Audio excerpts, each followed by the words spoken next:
Alright, what's up everyone, this is Spooky, and I'm back with another Zenless Zone Zero video for you all. This is talking about BURNICE, who's the current character on the banner. Now, you all only have around 12 days left, 11 days remaining to decide whether or not you want to go for her.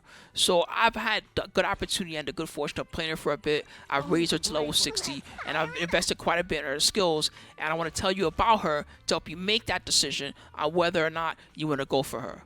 So the main thing that BURNICE has that makes her different from other characters, outside of her overall design, which is very cool, she's got a real happy-go-lucky approach. She's got like the little fire going on in her sleeves, and she even has the double flamethrowers that she even named because she's a clown. They're Mixer and Shaker, haha. So watch out. But she also has a really interesting core skill in the same way that Jane Doe's core skill was interesting and different. So this core skill says, first of all, that she accumulates a special heat meter, which she starts with. And whenever she has 50 or more heat, she gets into an upgraded state. It's kind of like what Jane Doe does, where she gets into an upgraded state when she builds enough meter, right?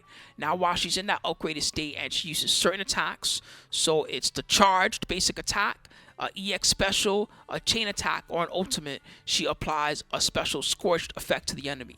And what that scorched effect basically does is it makes it so that when you attack that enemy with a different character, doesn't matter who, or you can also do it with her, right? You could just keep attacking the enemy yourself. But let's say you have a different character attacking the enemy, then that enemy will take damage over time from the fire anomaly. If they have fire anomaly triggered, they're going to take the damage from you attacking them from the special scorch state, and it all adds up. Now this takes a little bit of the bar, so I mentioned how it builds up to 100 bar. Well, each time that you trigger this little state, it takes a little bit of that bar, and eventually it's going to run out. So eventually you're going to have to bring her back in. But the good news is that the EX, both versions of this EX move, which I'll show you a little bit later, they both give you some of that bar back, which is pretty nice.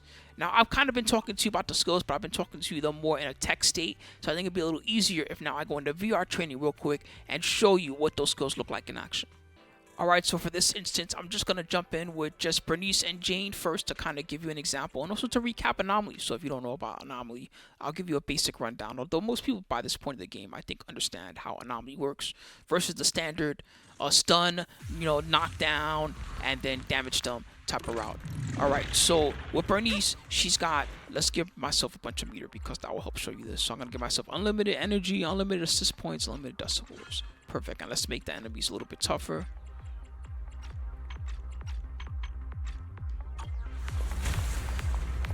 Alright, so first off we have the basic attacks, which is the basic combo.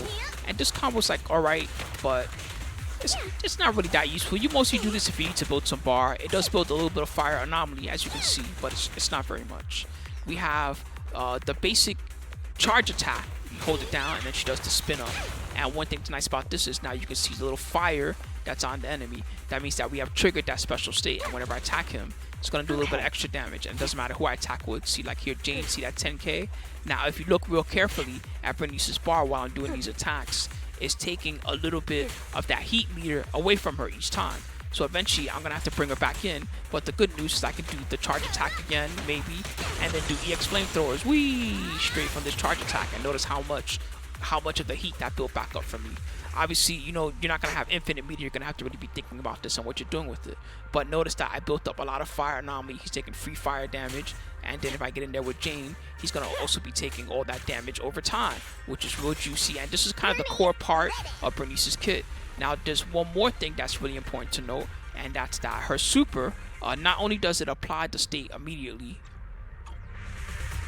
see if I can show you by switching over real quick. So not only does a super automatically initiate that state, but it also gives you heat back and does a good amount of damage on its own. So this is something like an example combo I would try to do with it.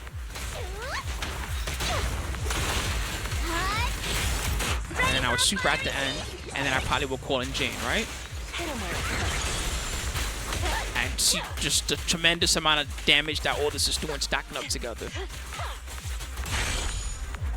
Now you didn't. Whoa! I think I saw 178k and 180k, something like that. And this is gonna, how much damage you do with this is gonna depend on how well your characters are built, but still an example of kind of that gameplay. So BURNICE is in her best element when number one, you're getting the start on them. Number two, you're doing a lot of burn, so you can trigger the state. And then number three, you've got somebody that can really quickly just cash out on the disorder, and then she can come back, you know, and do her thing for a little while, that type of thing. So that's really when she's in her best element and when she's doing what she does best.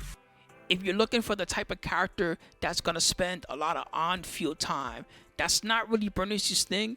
But that being said, she is good with a lot of different various anomaly characters. She can be the main anomaly damage dealer kind of on her own, and then you can have a regular DPS like a Shiyu or a Nekomata or something like that. And when they proc their anomaly, which would take a little longer, then you know it'll work well. But she really works best with some types of anomaly characters, and I'll give you some examples of some teams that I've seen and some teams that I believe will be really good with her. Alright, so this first team is going to be, I think, a popular free-to-play style team. And the idea is that you have BURNICE together with Piper, and you also have Seth. And what Seth is going to do is Seth is going to buff the anomaly of either Piper or BURNICE. You can choose which one by just switching the order of the two of them. And he's also going to defend them too by doing a lot of good defensive assists and that type of thing, and helping to build up a little bit of the stun.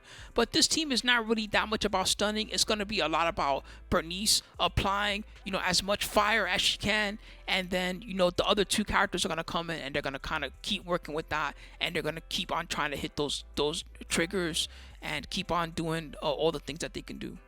This is another free-to-play comp that should be popular. This comp is a little bit more expert in how you play, in that there's not a lot of defensive tools going on with this team. You got to be real good at dodging, weaving, and using your defensive assists well. That being said, for a free-to-play team, this team has lots of damage potential. It's a team that can really wipe out even the hardest content very quickly.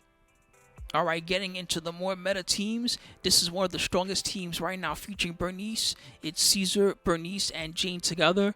This one is super optimal for all three of their toolkits. Caesar can really get in lots of defensive assists while adding shield to BURNICE, who's a little bit soft on the defensive side. And her shield together with BURNICE's EX flamethrower is amazing stuff. Okay, really strong. So make sure to try that one out too. This one's an unusual and fun comp that you can make featuring Ben and Grace. If you happen to have Grace on your account, you can build up your Ben and put the three of them together. Ben contributes in a very similar way to Caesar in that previous team I showed you. He's going to use his shielding as well as his defensive assists to contribute some stun, while the other two get in their damage as quickly as they can. Both BURNICE and Grace are very fast at proccing their anomaly, so even though usually it's not optimal to go from a damage over time anomaly into another damage over time anomaly, in this case the team works very well because the two of them can feed off of each other's quick anomaly procs. Alright, I got one more combat for you. This one is the beginning, or this is the first half of Ambush Node 5. This is just another one to give you an idea of overall what she can do with her kit, so let's jump into it.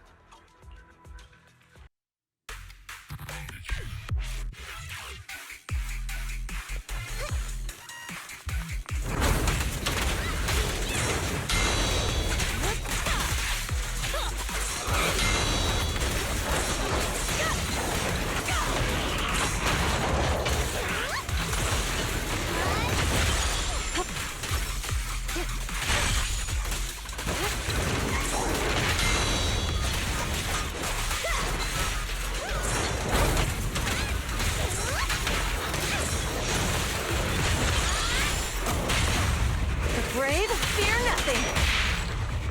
It won't hurt for long, I promise.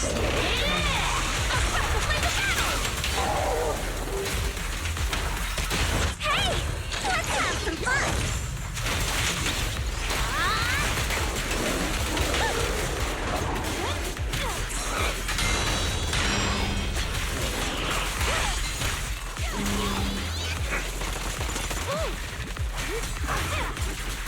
Let's make this quick.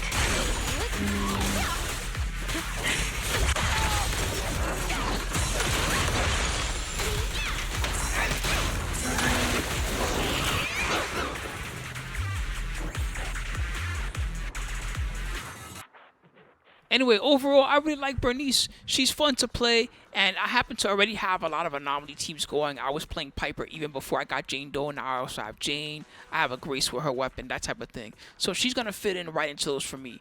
if you're not already investing in anomaly teams, then maybe she's not that amazing for you off the bat. But if you're a brand new player and you're deciding whether or not you want this character, she does have something unique that she does, which the rest of the cast doesn't do, which is that she's got her special little dot that she does on top of her fire disorder, which is kind of like how Jane has the unique thing she can do where she can critical on her anomaly, and those things combine together really nice, which makes her cool and fun to play. But again, if you're not big on anomaly teams and you're looking at some of the other characters on the horizon and they're looking kind of nice to you, then it's okay in this instance to save up and decide you want to wait until later. However, if you're playing Jane Doe, or if you already have Caesar and Jane Doe, if you happen to have the two of them, then she really slots in really well with the two of them, and she's amazing overall. I love Bernice. I'm happy that I went for her. And I hope this video helped you out as always, everybody. I just wanted to put something up for you guys, since I haven't uploaded in a little while. Thanks for supporting the channel, and have a good day, everybody. See you later.